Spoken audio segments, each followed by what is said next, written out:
Mm. Here we go. 5, Oh. 4, 3, 2, 1. Happy New Year. Welcome Lauren, to TV. It's All Happy We've New Year Got. to you too. Thanks, Dad. This is our first episode of 2022, and I'm excited. Look, I'm so ready it's for much, it. much more than that. It's Yeah. the beginning of a whole new era because unlike last year, we didn't really start at the very beginning because it all emerged Correct. through the pandemic. And you and I were playing around with an idea about getting together for a little therapy, a little bit of isolation break, and a little bit of discovering what your father and his daughter have been doing over the last 20 odd years. And most of it has been quite surprising. I had no idea that you love so many exciting programs that your father had no idea about. Yeah.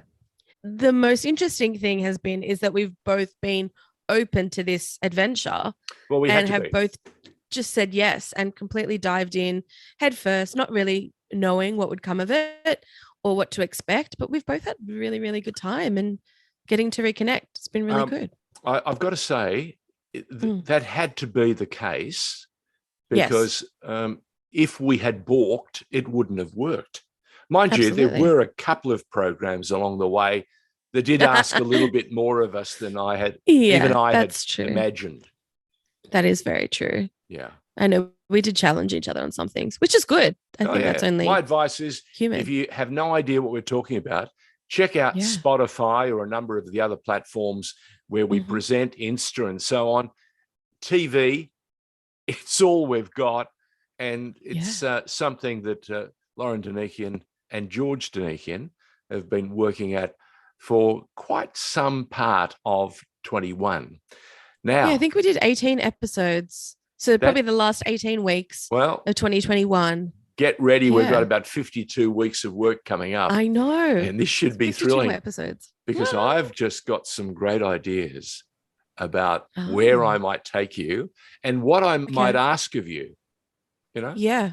I love it when you sacrifice. I was thinking that maybe... for your father. What was that? I love it when you sacrifice for your father. Yeah. Now we just need you to sacrifice for me. No, I'm joking. Okay. Are they the rules, are they? I mean, a little bit, but you're doing well so far. So just keep going. So far, so good. So what's up? What's up for episode 1 of 2022? Okay. So I really liked the idea that we did like a themed episode the other week, for Christmas. So I think we're kind of going to keep going with that trend. There are a few holidays that are worth celebrating over the course of the year. So I think we're going to dive into those. But for right now, you gave me a Marvel TV show this last week to watch. Clearly someone was still hanging on to Christmas. Because this movie was set over Christmas. In our favorite city in the world, New York. And it is after Thanos' snap, which we have mentioned in numerous episodes of this podcast. Talking about the Avengers. Yep. Talking about the Avengers. And this one was Hawkeye, and it is currently streaming on Disney Plus. And it is definitely a different side of Hawkeye. We already know that he is very much a family man. And the connection that he and his wife have is unpenetrable. And I just thought it was a really, really nice look of Hawkeye kind of dealing with everything that's happened since the snap. And it's still taking a toll. And it's still taking a toll. And it will for quite some time. Many years to come. So what have you made of the new, not the intruder, but the new acquisition, the newest member of Hawkeye's team? Because I suppose that's how you've got to do it. Yeah. So Haley Steinfeld, she plays. Well, this is the part that we should talk about because she keeps throwing up names like Toxic Avenger's daughter, that sort of stuff, and he keeps just batting it away. So I think that's part of the story. Everyone's thinking, so who are you? And she just hasn't got her own title. But as we near Yeah. the end of this first season, we get an inkling that there's a whole new uniform. Yeah. And they're both now going to be wearing it. And it's the next generation of Avengers, essentially. Yeah. Probably should break it down. There is a girl, let's call her young Hawkeye for, this podcast. Hawkeye's assistant. Yeah, Hawkeye's assistant. Yeah. Hawkeye's second in command, or whatever do I say? She kept calling herself something, and he just kept thinking, oh no. I liked when she called herself Hawkshot or something. I thought that was really cute. Hotshot. Was it Hotshot? Hotshot. Yeah, but it was Hawkshot. Hawkshot. To be like Hotshot, but Hawkshot. Yeah, any variation on the theme. Yeah. And so we see very early on that she loses her father in the big fight with Thanos, and she sees Hawkeye and instantly realizes that she needs to be protecting her family, and what she wants to do is pick up a bow and arrow and be just like Hawkeye. Yeah, a hero. A hero, yes. Yeah, a hero archer. And but she does much more than that, doesn't she? Yeah, well, because she ends up doing karate as well. She just keeps scoring points everywhere. Wrestling, everything that she does, martial she excels arts, ninja. I mean, she's done her homework. If anyone ever wanted to join Hawkeye, I think she's done that and then some. Absolutely. And do you love the byplay between Hawkeye and her, especially early on, when they get caught in this shoot down, in this tussle, and she's introduced to some very special arrows. Oh yeah, that was those arrows, the trick arrows. That was a cack watching her cope with. Yeah, have we got any more trick arrows? Yeah, there is no such thing as trick arrows. Yeah. No, it's great so stuff. Basically, she gets caught in a situation where she should not have been, and in the end, ultimately, Hawkeye comes to help her save the day. Look, and we should also add that she's no fly-by-nighter. She comes from a very wealthy family, and we'll find out more about that in the series. And you understand that she lives in this fantastic home. They own almost half of Upper West Side. Yeah, it looks magnificent. If they ever want anyone to house sit, should I put my hand up? Definitely, because I was going to say that house has been used in Gossip Girl, which is a TV show that I was in love with years ago. And so every time they stepped into that house, I was like, oh my God, where is Blair Waldorf? Like, I was just expecting to see all the characters from Gossip Girl. So for me, it had another kind of little special meaning where I was just so how did it stack up? Like, what else can happen in when this your apartment? father threw this challenge at you, how'd you cope? I loved it. It's got the same jokes as it's Marvel through and through. Basically, it's what you've come to expect from Marvel. Is there's the music, there's always the baddies that are a specific type of baddie. And they're crazy baddies. But there's also a lot of humor, not just with the baddies, with the goodies, with everyone. You get to see different people's stories, which I guess they do get to explore a lot more in a TV series rather than a movie. Oh yeah, absolutely. I'm glad they did this as the TV series. And I mean, in saying that, I haven't seen Black Widow. I haven't seen that movie, but I would like to now, seeing as though Florence Pugh, who's a character terrific in Black Widow, she is a Black Widow, comes in and joins this part as well. Yeah, and she comes in, and we won't say too much, but she's under the mistaken idea that something has happened, and she wants to, retribution. She wants payback. It kind of works out a bit differently, so that's great stuff. Yeah. But it does really allow them to make space for a new set of Avengers with these characters that they're introducing. Yeah. And I can only assume that is Marvel's plan and has been over the past year and a bit, as they've been slowly dropping more and more stories on us. Well, so I'm excited. As their actors get older, the next generation are coming in. And Steinfeld is really smart. She's a muso in her own right. Is there anything she can't do? No, not yet. I haven't seen it. Yeah. You know what's funny about her? I What? really want to not like her for Really? some reason. Why? Yeah. I'm just like, why are you so good at this stuff? Like, it's kind of frustrating. Like, a she's bit of really, jealousy. really talented. Yeah. My I think daughter with her, is it kind jealous of was. of Yeah. Hawkeye's assistant in Of Hawkeye, Hawkeye's assistant. which is Yeah. available on Disney Plus. Disney Plus. Yep. Yeah. And definitely get into it, because I was having a discussion with a friend when I said, "Oh, Dad's Yep. asked me to watch another Marvel show," Yep. and what did they say? I, Stay away. Well, she and I had gone to see all of them at the movies together, Right. and we're like, "When do we stop with this Marvel thing? Like, when do we get over it?" And the thing is, I'm not going to. I've decided I am going to stick it out with whatever Marvel puts out. I'm going to watch it. Good stuff. I love it. It really. It just makes you feel good. There was an interesting line in this where the mother said to Clint, "Do you believe that she's a superhero?" Or she said to her daughter, "Do you think you're a superhero?" And she said, "No." And it does give a different meaning to the word when you watch these people who really truly are busting their guts to help their family. Yeah. People do that every day. It doesn't necessarily have to be that they're saving the world. No.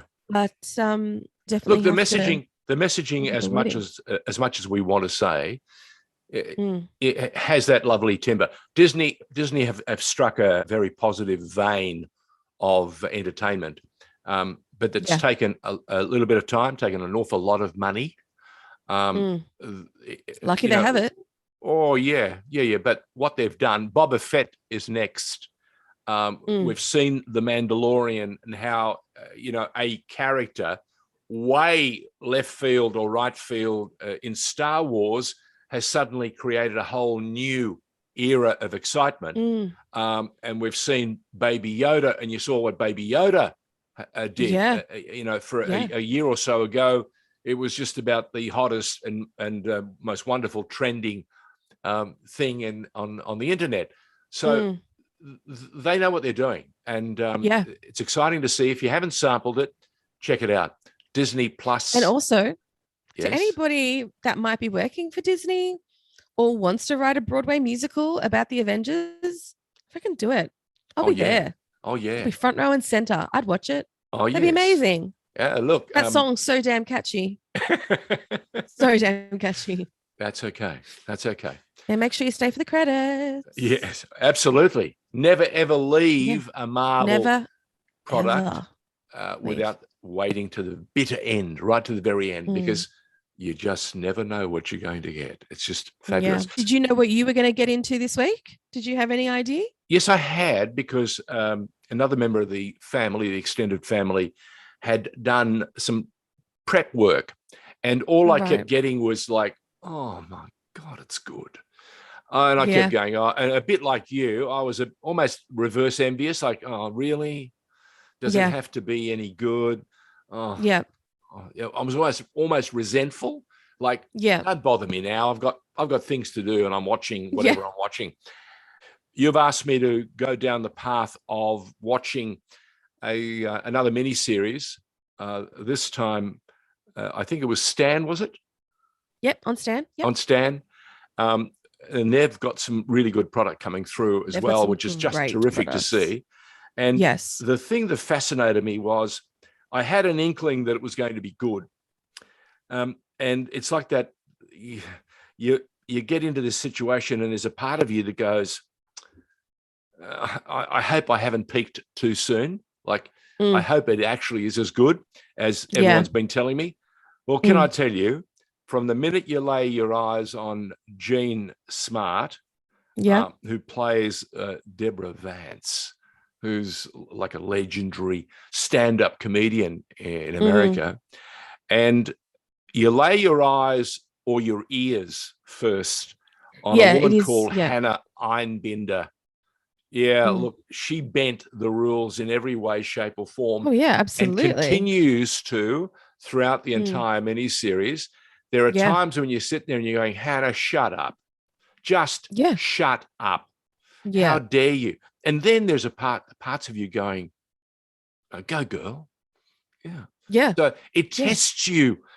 There are moments when you think that Deborah Vance is overplaying her hand or stepping out.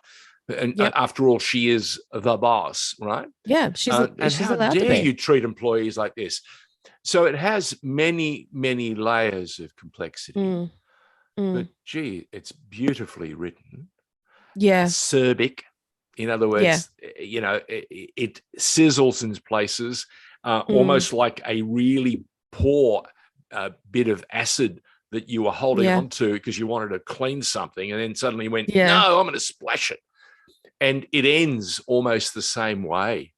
Yes. You think, oh, well done, Hannah. You go, girl. Oh, no, what have you done? Yeah.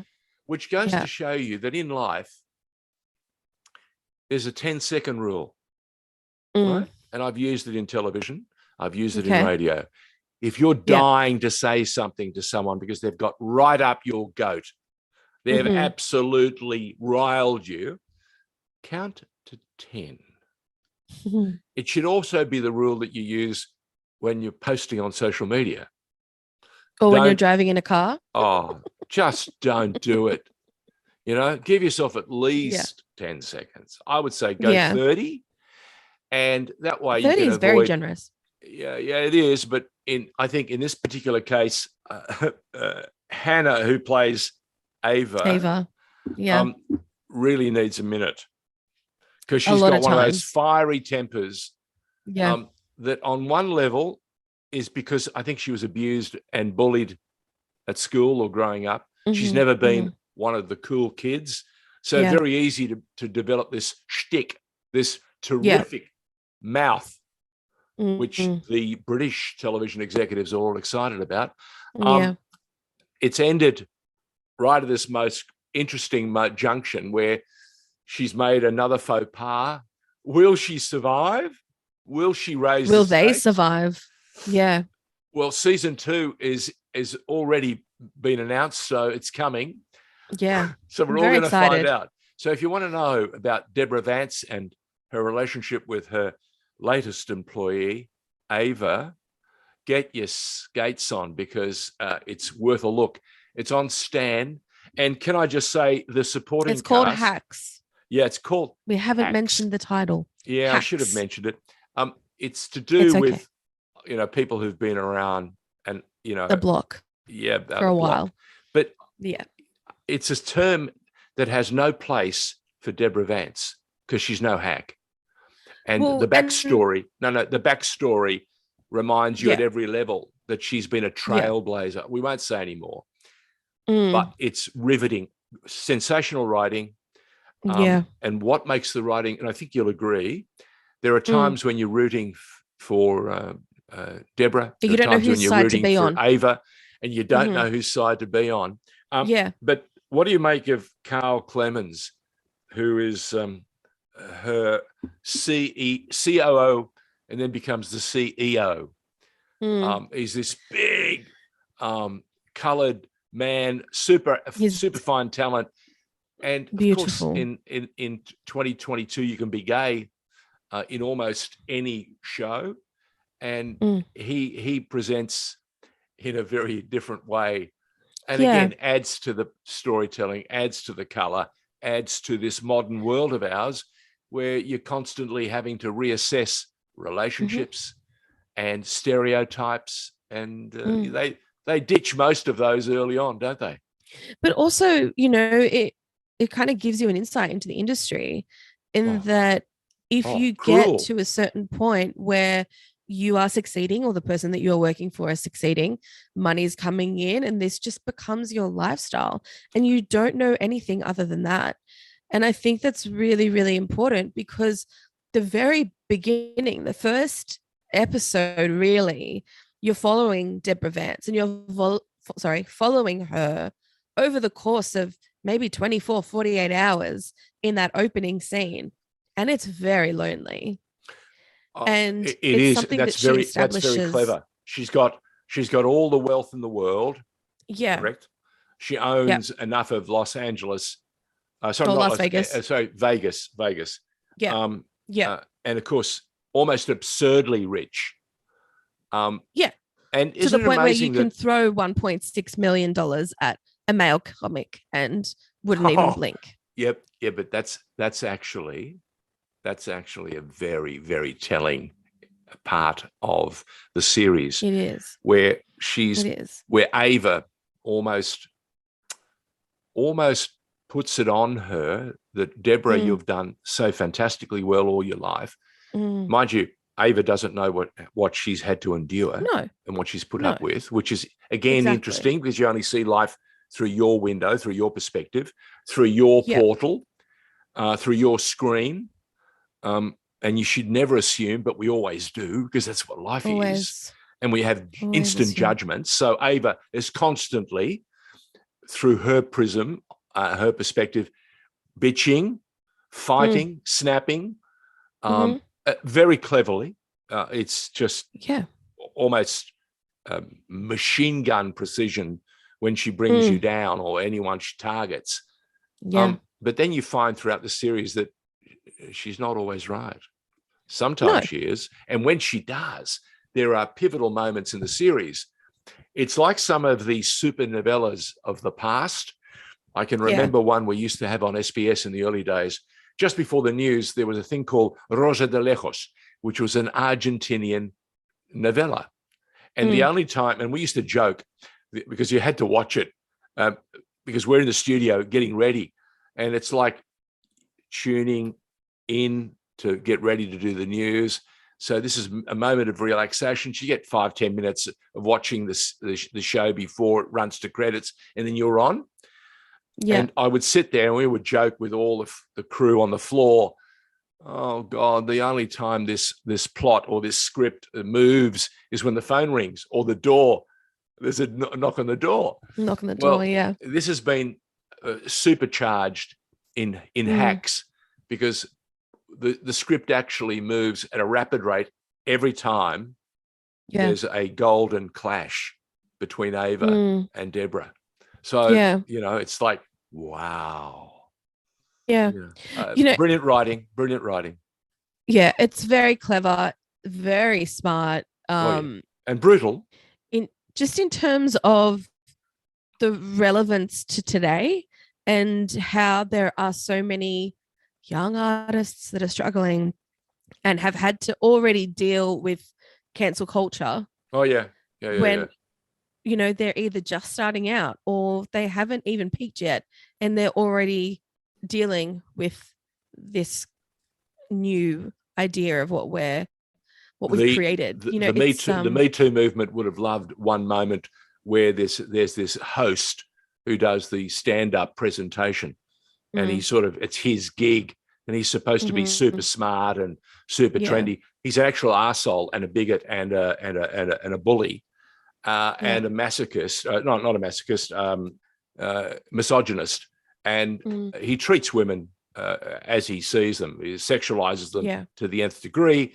And one of the young stand-ups who's getting ready, he's talking to her, and he's talking about her breasts and how he would be delighted to luxuriate in them. And you're thinking, oh, please stop, mate, just stop. But you also know this is written from experience, someone's experience. Oh, absolutely. But what does it do? It acts as the catalyst for what's to come next. And Deborah Vance's character was never going to take him on until she was personally challenged. So it's, again, we don't want to say too much. You've got to let it all reveal itself. If you want to see something really, really smart, something really terrific, and it's already, we know that there's a season 2 coming. Check it out. It's on Stan. It's called Hacks, and it's credit worthy. It's terrific stuff. And something that I've noticed as we've been talking about these 2 shows, without realizing it, we've kind of chosen 2 shows that both have the main 2 characters forming a relationship over the course of the series. Yes. Where they both start out not wanting to help each other or not wanting to be a part of each other's lives, and almost the world just throwing them together. Yeah. And seeing the changes that these people have on each other and the changes that these, And the impacts that these people have. And it also tells you that in every relationship and in any relationship, it's not always smooth sailing. No, not at all. And just because you run into a bit of headwind, definitely aren't smooth. just because you run into a bit of headwind, no need to pack it up and leave. You know why they call us news anchors, because at the first sign of trouble, they toss you over the side. That's the standing joke. Yeah. So, time to put some of those old stereotypes and those old jokes to one side. Check it out. Yeah. It's called Hacks on Stan. Yeah. There you go. There's our podcast for the brand new 2022. Oh, really? What are you going to give me for next week? Oh. I've been saving this up.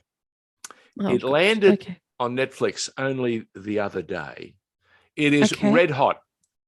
Stars Kush Jumbo, who's a star of a number of series, both in Britain and in America. Yep. She's one sassy woman, great actress, doing some terrific work. James Nesbitt, one of my favorites. You love James Nesbitt. He's from Lucky Man. He's everybody's favorite cop. And guess what? He's playing a cop in this. Another one. Yep. Now he's been typecast. This poor guy. And he's never typecast because. No, I know. That's why I made the joke. This mini series, it's only 8 episodes. It's called Stay Close. Landed yesterday on Netflix in time for 2022. Great cast, and more importantly, again, very good storytelling. Convoluted plot, some would say, but very necessary because at the end you get to it and you go, what? I didn't see that coming. So for you, get onto Netflix. Stay close. That's your mission for next week's podcast, our unique podcast called TV. It's All We've Got. Lauren Danikian and George Danikian. Yeah. So what do you got for me? Well, we're going to change it up a little bit. I'm going to take you over to Prime. Who's on Prime? What's Prime on Video? Prime? Wheel of Time. Oh, wow. It's on my watch list.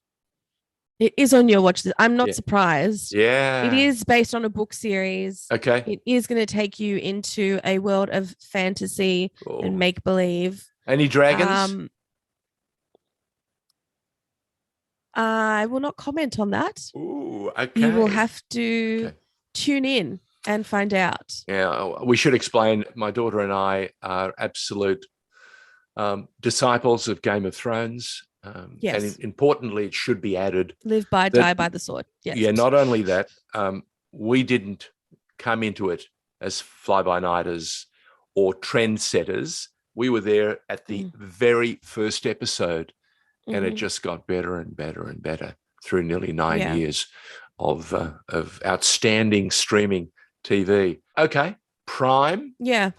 Wheel of Time. Prime, Amazon Prime. Okay, Amazon doing some great new product. So we've got a mission between now and next week. For you, it's a very, very interesting one.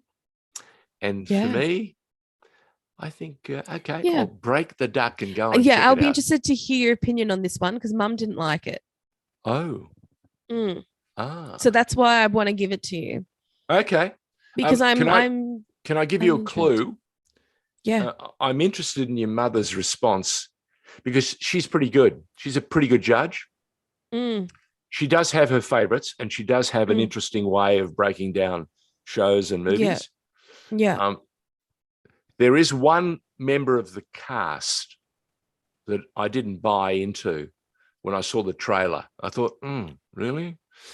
You and I have spoken about this time and time again. Casting is key, isn't it? Yeah. Huge. Yeah, it's either strike gold or it's a complete miss. And that's important. Yeah. Yeah? Yeah. All right. Okay. Things to do. See you next week. You got it. Thanks for tuning Ciao, in. Bella. Bye. Bye.